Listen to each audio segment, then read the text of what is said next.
ನಮಸ್ಕಾರ, ನಾನು ನಿಮ್ಮ ಅನುಪ್ರಭಾಕರ್ ಮುಖರ್ಜಿ. ನಾನು ಚೈಲ್ಡ್ ಆರ್ಟಿಸ್ಟ್ ಆಗಿ ಕೆಲಸ ಮಾಡಿದಂಥ, ಅದಾದಮೇಲೆ ಹೀರೋಯಿನ್ ಆದಮೇಲೂ ಅವ್ರ ಜೊತೆ ಸುಮಾರು ಒಳ್ಳೊಳ್ಳೆ ಸಿನಿಮಾಗಳು ಮಾಡಿದಂಥ ನಿರ್ದೇಶಕರು ಸಾಯಿ ಪ್ರಕಾಶ್ ಸರ್ ಅವರು. ಸಾಯಿ ಪ್ರಕಾಶ್ ಸರ್ ಅವರ 105ನೇ ಚಿತ್ರ ಸೆಪ್ಟೆಂಬರ್ 10 ಅನ್ನೋ ಚಿತ್ರ ಇದೇ ಆಗಸ್ಟ್ ಮೊದಲನೇ ವಾರದಲ್ಲಿ ಬಿಡುಗಡೆ ಆಗ್ತಿದೆ. ನಿಮ್ಮೆಲ್ಲರ ಒಂದು ಸಪೋರ್ಟ್ ಇಡೀ ಟೀಮ್ಗಿರಲಿ ಅಂತ ನಾನು ಕೇಳ್ಕೊತೀನಿ.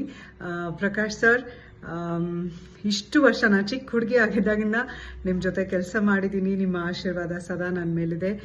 ಈ ಒಂದು ಸಿನಿಮಾಗೂ ನಿಮಗೆ, ನಿಮ್ಮ ಇಡೀ ತಂಡಕ್ಕೆ ನನ್ನ ಕಡೆಯಿಂದ ಬೆಸ್ಟ್ ವಿಶಸ್. ಸೆಪ್ಟೆಂಬರ್ 10 ಅನ್ನೋ ಸಿನಿಮಾದ ಸ್ಪೆಷಾಲಿಟಿ ಏನು ಅಂದರೆ, ಆ ಪರ್ಟಿಕ್ಯುಲರ್ ಡೇಟ್ ಸೆಪ್ಟೆಂಬರ್ 10ನೇ ತಾರೀಕು world suicide prevention day. So ಇದೇ ಥೀಮ್ನ, ಅಂದರೆ ಆತ್ಮಹತ್ಯೆ ಯಾವುದಕ್ಕೂ ಒಂದು ಉತ್ತರ ಅಲ್ಲ ಅನ್ನೋ ಒಂದು ಥೀಮ್ನ ಇಟ್ಕೊಂಡು ಬಹಳ ಸುಂದರವಾದ ಸಿನಿಮಾ ಸಾಯಿ ಪ್ರಕಾಶ್ ಸರ್ ಮಾಡಿದ್ದಾರೆ. ಅವರ ಟೀಮ್ಗೆ ನಿಮ್ಮ ಆಶೀರ್ವಾದ ಇರಲಿ ಅಂತ ಕೇಳ್ಕೊತೀನಿ. ನಮಸ್ಕಾರ.